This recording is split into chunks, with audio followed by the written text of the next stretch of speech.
साहब सिरसा में BJP quit करके वापस ले लिया नामांकन, कैसे देखते हैं? देखिए अलायंस है, अलायंस में तो फैसले होते रहते, तो एनडीए का गठबंधन है, तीनों पार्टी आईएनएलडी, बीजेपी और हलोपा।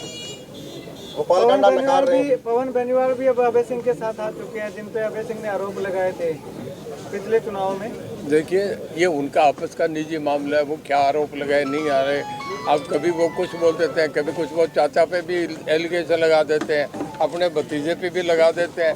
वो हमारे ओपन चलता है, क्या बोल जाए कब बोल जाए, ना मीडिया को पता ना हमें पता क्या बोलेगा, ना उसको पता क्या बोल गया। बीजेपी मुकर गई है सर, कहते हैं कांडा को नहीं समर्थन दिया। बीजेपी के जो प्रदेश अध्यक्ष का बयान है कि हमने कोई समर्थन नहीं दिया। देखिए बीजेपी समर्थन दे दे नहीं दे दे, मैं तो एक बात जानता हूँ, जनता नहीं समर्थन देगी, जनता खिलाफ है। जनता इस अलायंस जो सिरसा में हुआ इसके बहुत खिलाफ है, कोई सीट भी नहीं है कि 500 साफ होती है। बीजेपी के जो कार्यकर्ता वो कह रहे कत्ल कर दिया भाजपा ने।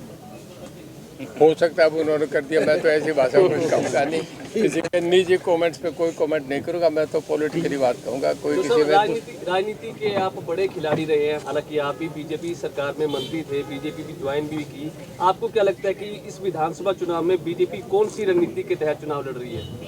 देखिए बीजेपी का 10 साल का जो एक प्रशासन रहा ना, उसमें 2-3 चीज़ें थी जो उन्होंने एडमिट कर ली।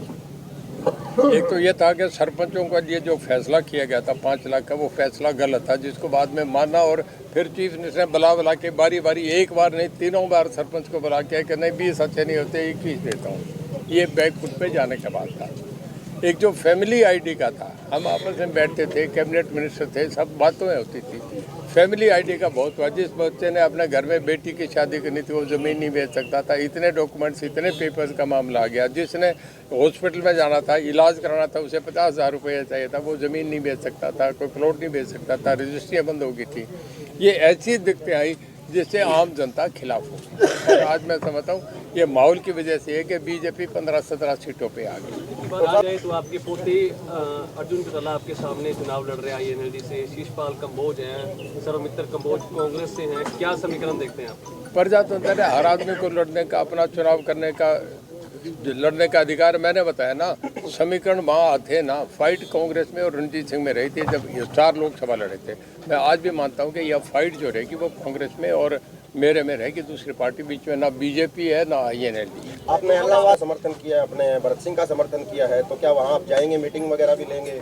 देखिए अगर जरूरत पड़ी तो जाऊंगा, जब समर्थन कर दिया तो समर्थन के लिए आदमी कुछ भी कर सकता है, तो कोई फैसला है ही नहीं तब करूँगा। इधर मैं जब दिग्विजय का कर दिया, मैं इंडिपेंडेंट हूँ, मैं मेरे लोग साथ हैं, मुझे किसी की परवाह थोड़ी है, मैं किसी का पार्टी का डिसिप्लिन तोड़ा। जब इंडिपेंडेंट तो कहीं भी करूँ, जब मैं मेरा निर्णय कहीं लेके जा सकता हूँ, किसी की मदद पे जा सकता हूँ।